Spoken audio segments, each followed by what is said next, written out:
What is going on, guys, and welcome back to another video. Today is going to be an install video for you, for anyone who is interested in the Polarstar Kythera. We are going to be installing one into a VFC Avalon Gladius. This gun has like a PDW style folding stock, but it doesn't actually fold. I don't know the reason for that, but it exists and we're here today. So the first thing we're going to do is you can go ahead and take a look at your Polarstar Kythera. We have our amped Polarstar Kythera IGL installed. So this is a great upgrade for you guys if you don't ever want to deal with leaky macro line. These are great. So after you've examined your Kythera, go and soak in all its glory. You can go ahead and set it off to the side because we won't be needing this just yet. I'll keep it in frame so you can keep looking at it if you want. So the first thing we're going to do is we're going to get this upper receiver off. Go ahead and grab a punch and a hammer, or if you don't really care about your gun, you can just grab a screwdriver or something like that. Pop that pin. Well, we'll take our mag out first, but that was common knowledge. And wiggle your upper receiver off like so, and we won't touch this until reinstallation. And as you can see, this one does not have a selector. The selector actually got messed with, and we actually have replacements right here. So disassembly I will explain, but it's super duper easy. So now that you have your upper receiver off, you can go ahead and flip your gun upside down and grab a 2mm Allen key and remove these two screws. So there is one shorter one and one longer one, so you do kind of have to be aware of that. You can kind of pry this up without flinging it across your room. So one way I like to keep these intact or remember where they go is just leave the screws in their holes, and that way you won't ever mix them up. So now we can pull the motor. Sometimes I'll even take the 2mm, just get under these wires and pop them off their terminals like so. And then you can grab this again and just pry your motor out. Since we're installing a Kythera, you won't need this. You can just set it off to the side. So now inside of your grip, you're going to find two Phillips head screws. You can grab your long screwdriver and just pretty much unscrew the two Phillips head screws holding your grip on. And once again, I like to unscrew those until you can feel the threads jumping, meaning it's completely unthreaded, and then I just leave them in their holes. It makes for installation to be a lot easier because you don't have to try to line up those holes as one literally falls out. So if you can keep them in there, it helps down the road, but if you can't, it's not the end of the world. So I'm just going to throw this one back in there. It helps you have a magnetized screwdriver. So once again, just set this to the side. We'll need it for reinstallation later. So now we can work on our buffer tube. Now this gun's a little different. It has a Allen key right here and one right here. So and it also has the main buffer tube screw down in here as well. So I'm going to go ahead and remove this like a normal buffer tube with your long Phillips head screwdriver and find some light. I'm going off a sheer feel because I can't really see in there. Alright, so once you find that screw, you can break it loose, and it helps when you hold it straight up and down. So just continue to unscrew that guy, and then you're going to have some VFC bits in there, which this is what holds your buffer tube in place. So just set that off to the side, and you can work your buffer tube off because it is now hollow. So now this plate comes off, and I believe the reason they did this design was so they can have this moving ASAP style sling plate, but I don't think it's really worth the effort. So now for your gun, if it is just a standard VFC, you're good to go with the wiring. You're all done. For me, I don't really know what they expect you to do because this hole is too small for your Tamiya connector. So I'd imagine they want you to just pop your Tamiya connector off. So I'll have to go grab a tool to do that, but for now I'm not worried about it. we'll get the gearbox completely loose, and then we'll pop those Tamiya's off. So now that your buffer tube is off, we're going to go ahead and remove the bolt catch. VFCs do have a functioning bolt catch. So you're going to go ahead and grab a Allen head or something like a punch that's small enough, and you can press this pin on your bolt release and push it towards the back of your receiver, and you'll get this little pin with an O-ring on it, and you always want to push the O-ring out. You don't want to drag it through the hole. So once again, just set this off to the side. We'll need it later. So now you'll notice that your bolt catch is still there. It's just not going to come out just yet. So on this side, you'll notice this little bolt catch piece. So when you press on your bolt catch, so what you want to do is grab your Allen key that you punched out with, push down on that piece, and then grab your bolt catch from the other side and literally rock it outward.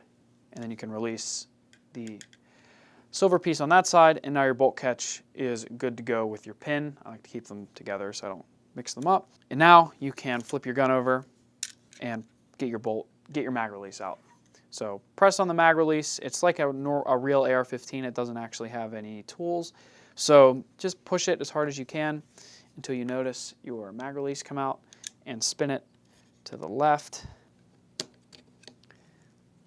So with this one, you have the body has been updated by VFC, and you have this bump around your ambidextrous button. I got a punch and just pressed it down on the mag release, and you can continue to spin this. You might scratch your receiver a little bit if you're not careful, but these new bodies just don't make it easy. The normal VFCs are significantly easier, and I like to work on those a lot more. I kind of don't like how they've added all this crazy body lines and stuff like that, but anyway, you just unscrew your mag release, and the way I like to keep this together is slip your spring back over, thread your button on, once or twice, just so you don't lose anything. So now the last thing is going to be your fire selector. This is the right side of the rifle, so this is the ambi side. This is the non-dominant one. So this is a 2.5 millimeter Allen key, so all you have to do is grab your Allen key and press on the selector up into safe. That way when you break it loose, it doesn't spin. So just unscrew that and lift straight up. And I like to just take this and set it right side up. That way the screw doesn't fall out. Now for the main one on the other side, it's going to be the exact same process, except you're going to have a little ball bearing that comes out with it. Do not lose that ball bearing. It is extremely small, and it's very, very difficult to find if you drop it. So don't do that. Just set it off to the side in a little section on your tech mat, or grab a cup or something just to keep it from rolling away. So after you have your safety selectors out, this gun is different than your gun.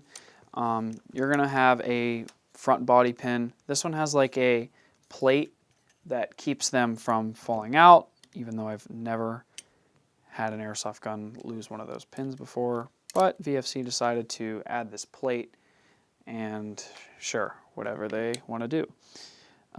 These are going to be fakes, and this one's going to be the real one if they didn't change it up on me.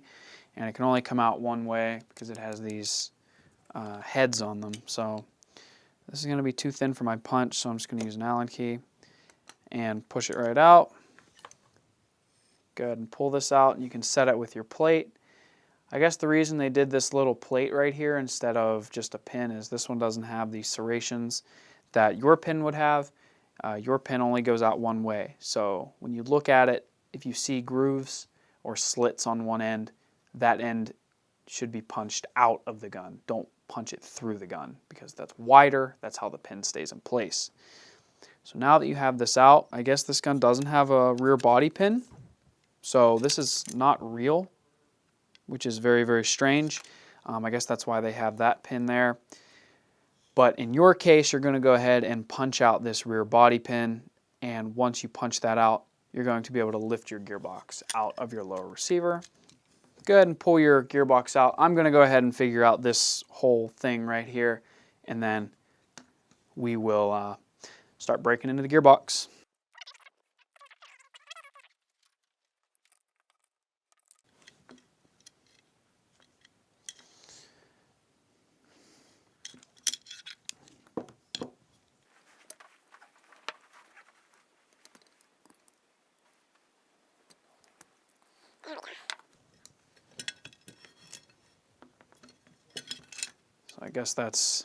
So I guess that's their idea of disassembling this gun, is with a Tamiya tool.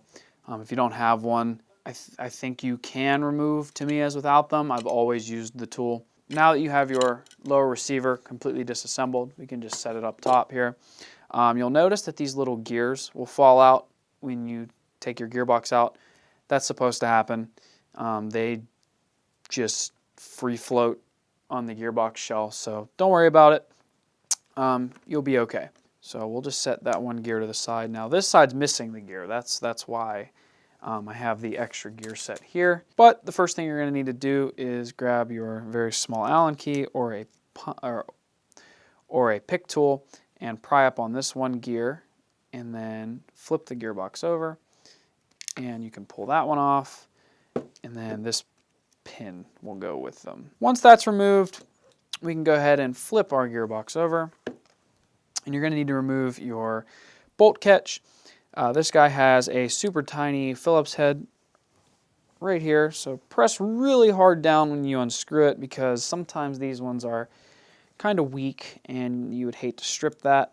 So, and the reason you need to remove this is because there is a screw holding the gearbox together underneath. So pry it upward, and you're going to have a spring retaining like washer piece. You can just pry on that with that screwdriver and grab your spring and set all those together so that nothing gets confused with each other. So just going to move some tools around so it looks a little better. So now with your bolt catch off, you can go ahead and move yourself to the back of the gearbox. Since the VFC Avalon series has a quick change spring, you can go ahead and release that. It makes it a lot easier because there's no pressure on the gearbox. If you have a standard VFC gun, you can go ahead and skip that step because you don't have one. So I personally just use my thumb. I push in, turn to the left, and then slowly release the spring pressure because it will shoot out. So you will need your spring guide, so go ahead and set that with the parts you're going to reinstall. Your spring, on the other hand, can go with your motor because you don't need that anymore. And now we can go ahead and grab a Phillips head of our choice and start unscrewing the screws that hold the gearbox together.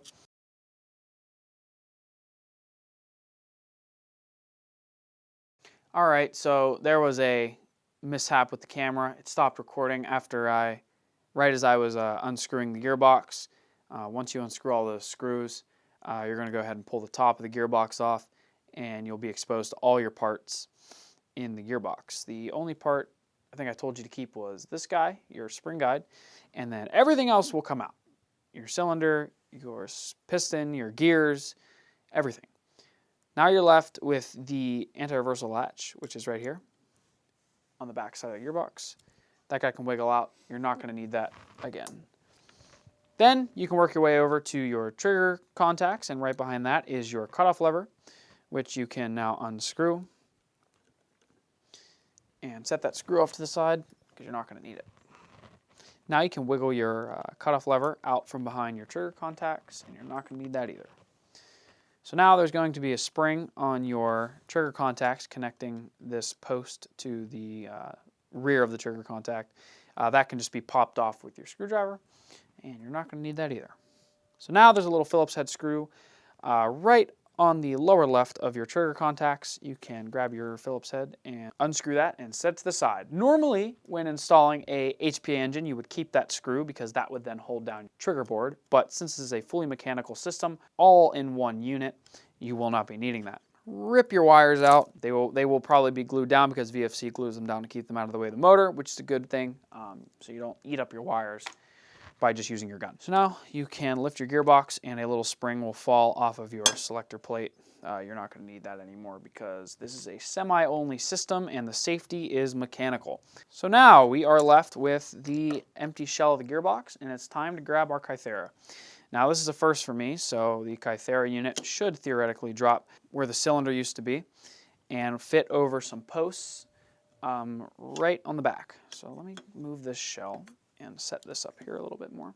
So now you can hold your Kythera in place, grab your IGL and bend that thing out of the way like so, and it will now be ready to come out of the bottom here. Now Polarstar has included, and the Kythera, since being a fully mechanical system, you have this kind of charging handle because when you depress the trigger, it fires. And now if you go to press it again without air, it won't fire again. So when you plug air up to it and it's been fired, you need to pull back, cocking the system, resetting the firing pin, and now you're ready to go again. So I saw Polarstar run this out through the grip. So you're going to go ahead and run your charging handle down. I'm going to run it through the wire, like the positive wire hole, because the IGL will be pretty much filling the full motor entry hole in the bottom of the gearbox. Yeah, you actually have two holes to the top and bottom of your main opening in the middle. So that way you can run it out a separate hole and nothing will interfere with each other, and it will actually keep the cable away from the IGL and everything will be good. Cool, so that's what we're going to do. So now you can go ahead and take your trigger and set it back into the trigger, into the hole if it came loose. And we're going to reinstall our trigger. And sometimes this can be a little tricky with the spring and the safety lever and all that. It'll take you a couple tries still, but definitely get better at it. So there we go. Cool. So if you want to test to make sure that your trigger engages your unit properly, you can hold down on the unit, hold down on your trigger, and pivot the trigger until it fires. So it is doing what it's supposed to be doing. So now you have the spring guide, which holds your stock on. So if you don't have this, you will not be able to thread your stock back on. But something you're going to run into is when you go ahead and put this back, you're going to hit the little arm or like piece of metal on the back of the Kythera, and it will actually interfere with your IGL. So what you're going to need to do is you're going to need to trim this. So Dremel, saw, angle grinder, any of those three will work perfectly fine, but you're going to need to trim down your spring guide. Go ahead, cut this down. You probably want about less than an inch showing, but honestly, line it up, take a visual measurement, and go cut it. Once you cut it, round off the sharp edges. That way, if it does rub anything, it's not a problem at all. But hopefully you've cut enough to the point where you'll be okay. All right, so we're back, and we cut down our spring guide. So as you can see, absolutely no clearance issues anymore. So this does not need to be installed right now, considering you have the quick change spring guide, and I'll show you a little trick with this screw that helps keep it in place for when you reinstall, because I can't tell you the amount of times I've put this in, it's wobbled its way through install, and then came loose. When I went to tighten it down, it sucks because you gotta rip the gearbox out. It's no fun. We have tested our Kythera, it works, it is sitting in there properly, our IGL is clearancing, and now we can run our charging handle cable out the bottom. So grab the second half of your gearbox, make sure your IGL and your steel line are lined up in their holes, and we can set the gearbox back on. Boom. So go ahead, check the gapping on all the way around your gearbox. From the looks of it, it looks okay. So now with VFCs, there are different types of screws. Grab a long round-headed one and put it in this hole right here. This is the most center screw, and that's my favorite one to tighten down first. So I snug it up. I don't crank it down just yet. Grab another rounded long screw, and then I go to the back right next to the spring guide. Tighten that one down. Snug that one up. Not cranking it down just yet. Now you can go ahead and grab your flat long screw, and that one goes all the way up at the front next to the nozzle. So snug that one up. Now you can go ahead and install your 4 short screws along the top.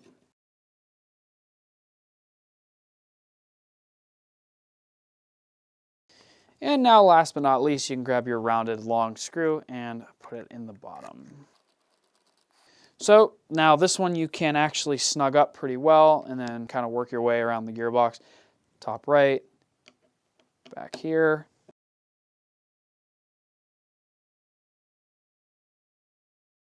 Cool. So now we can actually see if this is working. So click, click, click. Cool. From the looks of it, we are in business. So now it is time to reassemble. So the first thing you're going to do is I always just grab my spring, my bolt catch, and go ahead and take the L portion of the spring and set it in its little hole, put it over its post. Now grab your bolt catch, and what you do is you press down on the spring and then line the hole up. Now you need to maintain constant pressure because this spring is going, it needs the downward pressure of this screw to keep it in place. So you can try to get it started by hand and then grab your baby screwdriver and tighten this guy down. So this one snugs because if it's too tight, it won't function, but you can just function test it, and it does. And now you can take your little washer piece. These are kind of annoying if you don't have any fingernails. Set it over its post, and then you can put a fingernail on each side, press down, and then that'll keep it in place. All right, so now I'm gonna open this brand new VFC selector parts package. I kind of don't like this system. It works fine and it's a good system. I just don't like all the free floating gears. They're kind of annoying to deal with. But you want to go ahead and get them all laid out, and you can see that there's two that have a half moon and a post. Those stay together. We can leave those alone. Then you have your main selector, which has this cut on it where there's no teeth. The full-toothed one with the groove is your ambi, your right side. It's odd to say because you're looking down the gun. The right side is the non-dominant secondary selector. So we're going to go ahead and get the main one all set up. This guy is going to slide into your selector like so. You kind of have to work this guy sometimes, but if you walk it in just right, it should go into place. Yep. There it is. Cool. So spin it all the way in the one direction. And as you can see, it doesn't fire the unit. And then if we back it off, it fires the unit. Cool. So let's put it in safe. It's a very easy reference point for both sides. So now that that is in safe, you can go ahead and grab one of your half moon pieces with there's a flat side and a side with metal protruding outward. That side is going to be facing down on the gearbox. So insert your half moon post into one of them, and if you need to, press it on there. Now you can just set this through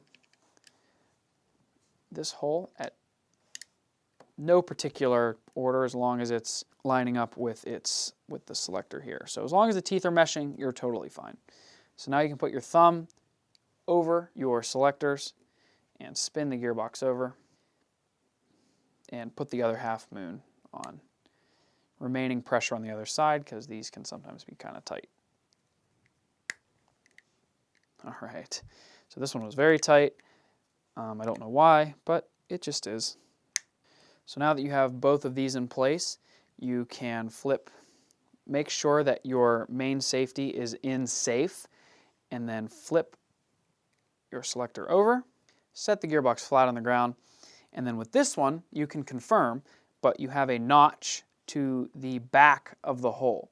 So if you go over to your selector, you'll see that the hole in safety, so facing towards the front of the gearbox, the notch on the safety is facing the rear. So there's an indent right here next to this bearing. Set your gear in place with it flat facing forward. So now before you forget, go ahead and grab your spring guide. And the way that I like to install this is I'll pull the spring or the screw off its little half moon piece, thread it in a couple turns, and then that way you can squeeze the spring or squeeze the screw and apply pressure to this. So when you insert it, you can actually spin it 90 degrees, and now when you push in and pull, it's in place. So you've confirmed that it's in place. So to unscrew it, pull directly out so you remain pressure on that spring guide so it doesn't spin, and work your screw out. Now once it's out, you can confirm that your spring guide is still in the same place. You can press on it to make sure it doesn't go anywhere. And now your gearbox is ready to go back in your lower receiver. So when you pick up this gearbox, press your thumb on the selector here, the selector gears to keep them in place, and then grab the other side as well. So now you have a grip on the right side and the left side. And you can go ahead and grab your lower receiver. Now I'm doing this kind of vice versa. Normally the gearbox is in my other hand, but it'll be okay. So now you can insert your IGL down through your IGL and your charging handle cable, which is new to me, so that's going to be something I'm going to have to get used to. Can maintain pressure on the selectors and get them in the gearbox. Now once they've both dropped into the gearbox, the retention of the clearances on the gearbox will keep those gears in place, absolutely no problem. So you can confirm.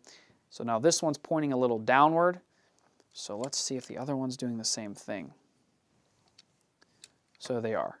So that's fine. So if they're both pointing in one direction, but as long as they're the same direction, so now this one's a little straighter, so is that one. So cool. We're going to go ahead and reinstall the first body pin, and now with this gun, we need to make sure that it only goes in the one way because it has these flat, I don't even know how to describe them. They're pins, but they have like a head on them. Very interesting.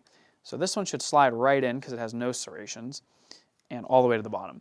Now for your gun, you're going to have those grooves on one side of the pin. Put the side that does not have the grooves in first and then push all the way through and kind of tap it in with a hammer if necessary. All right, so with your gun, you don't have to worry about putting this retaining clip piece back in. Now it's pretty neat and very easy to do, but I still kind of prefer like your standard body pins. I guess for visuals, because this is supposed to be kind of like a PDW. I don't know if real PDWs had this kind of triangular retaining pin plate thing. If they did, that's cool for them to kind of keep the accuracy of the gun, but honestly, I'd rather just have the normal pin. So now that you have that front pin in, you can go ahead and install your stock back together. Now with the Gladius, you can see I don't have a hole here. So I modified this guy just so you guys can see, but in my case, I don't need it. So I showed you how to install it for just demonstration purposes, but I ended up just taking it back out because I don't need it. So for the Gladius, I'm going to need to install this plate piece back in. And since we don't have any wires, because this is a fully mechanical Kythera system, which is super, super cool. I love that concept of no wires, just hook air up and go. So once I get this plate installed, we'll jump to the buffer tube, which is standard across the board. All right, so with this plate now screwed back in place, you're gonna go ahead and grab your sling plate, and that's gonna slide over rear of your body. And now you can grab your buffer tube and set that on like so. Sorry, that was a lot of frame, but it only goes on one way and the grooves will line up. So now we can go ahead and grab our half moon piece and our screw. Now this is really, really easy because we don't have any wires. Now if you have wires, the half moon cutout portion right here needs to be at the bottom. But luckily for us, it can go in any way we want. So got your buffer tube on and you have your half moon piece.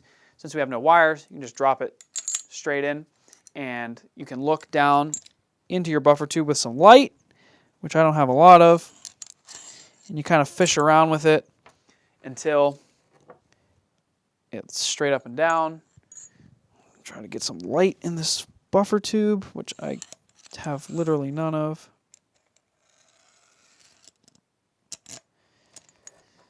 And you'll eventually find it, and the threads will catch, and you can thread it in. Now, that step is definitely just play around with it until you find the threads. If you have a really nice like headlamp or something, it helps quite a bit, or if you just have good lighting in general, but for all the light is on the desk and not above me, so it doesn't really help for my case. All right, so now that you have your buffer tube back on your gun, we're going to go ahead and work on putting our grip on. Now, if you're running our IGL, you do have to enlarge this hole in your grip a tiny bit with a Dremel or a drill, whichever one makes more sense to you. So I'm going to go ahead, widen up this center hole until our IGL fits, and we'll throw the grip on. All right, so with the hole enlarged, so you can see that that hole is enlarged, and if you want to test it, slip your grip right over your IGL, and you'll be good to go. So I'm going to go ahead and slip the IGL in first, and then our cable through that opening. There we go. So now our grip lines up, and we can thread in our 2 grip screws, and if you have a magnetic screwdriver, it helps a lot, but if you don't, it's not impossible. You just have to drop the screws in and find the hole by fishing around. So let's grab 1 and 2. So you can push the IGL out of the way. Cool, so now they're in. So you probably yank, charge your unit. Oh right, we're in safe, so it's not gonna fire. But it charged the unit, so that's all that matters.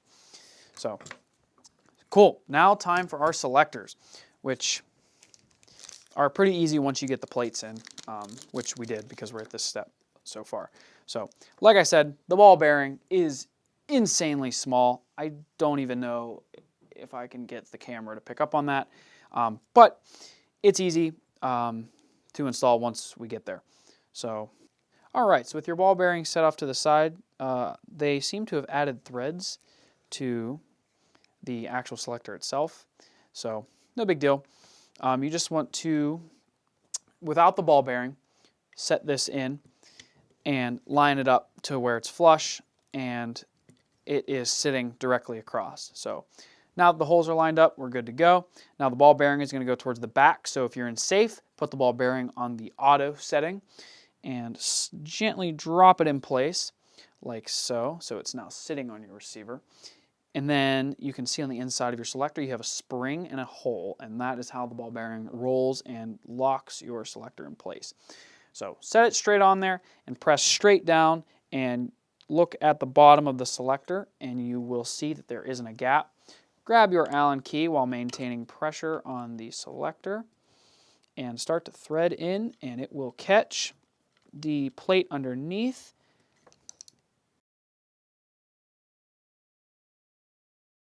Cool, so now we can flip it over, and you don't need a ball bearing on this side because there isn't one, and set your other selector in the exact same way, and now tighten that Allen key up.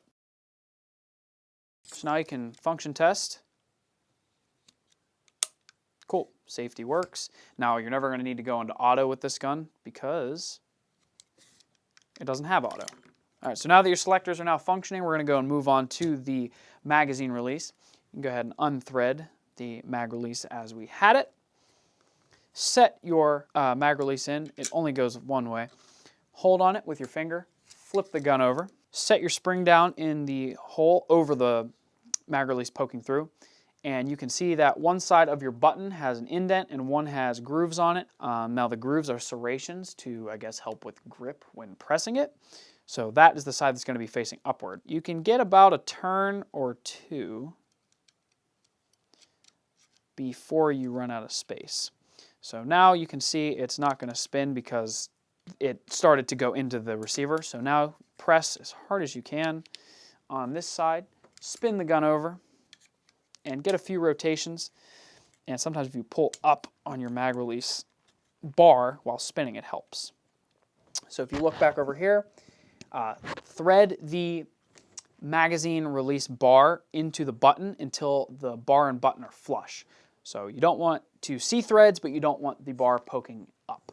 So after you get those After you get your button flush, you can go ahead and take a punch or your finger or whatever and line these holes up until it pops out. So you can function test it, but magazine releases don't normally not function. So you can even test your ambi if you want, but as you can see, we are good to go. So the last thing before the upper receiver is your bolt catch. So if you remember that plate before on the other side that we had to press down right here, you're going to go ahead and set your bolt catch back in its place, hold it with your finger, look into the magwell, and press down on the silver piece. And now when you look in your magwell, you'll see that piece move. Now you'll expose a hole on the silver piece to press your bolt catch into. So press down on the silver piece until you can insert the bolt catch back in to the opening. And then once it's in there, it'll lock into place. Set it back over. Grab your bolt catch retaining pin and slide it in from back to front with the O-ring facing the buffer tube. And this one can kind of be pushed in with your fingers until flush. And when you press your bolt catch, you'll see the silver piece move like so. Now, the last thing, take your front body pin, open it up, grab your upper receiver, slide it back into place, press your body pin back in, take your stock,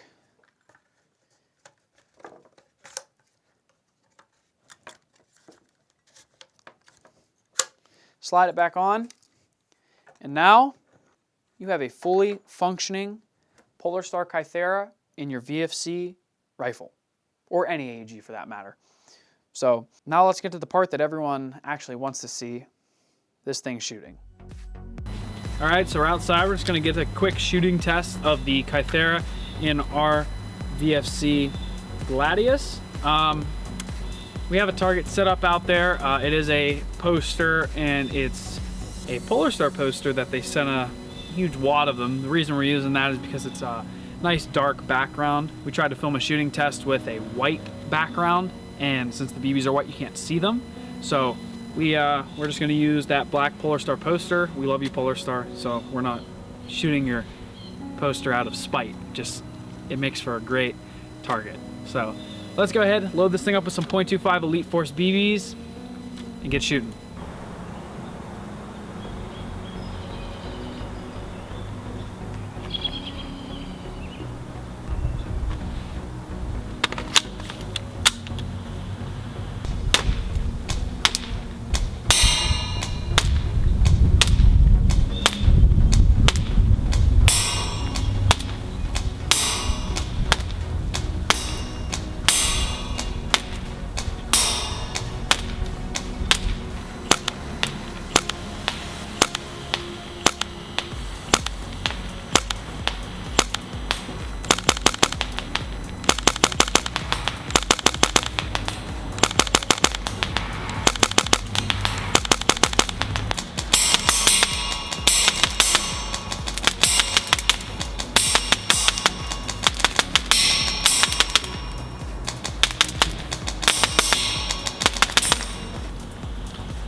All right, so as you guys can see, the Kythera performs really, really well with absolutely zero tuning and no nozzle alignment adjustment. We threw this guy together and the nozzle alignment actually landed perfectly because Polarstar uses VFCs as their base guns for all their testing. So VFCs are great if you have a G&G or like a Crytac or something along those lines. You might need to do a little bit of nozzle alignment adjustment, but we have that video on our channel, so I can throw a link down in the description, and if you need to do that, you can check it out.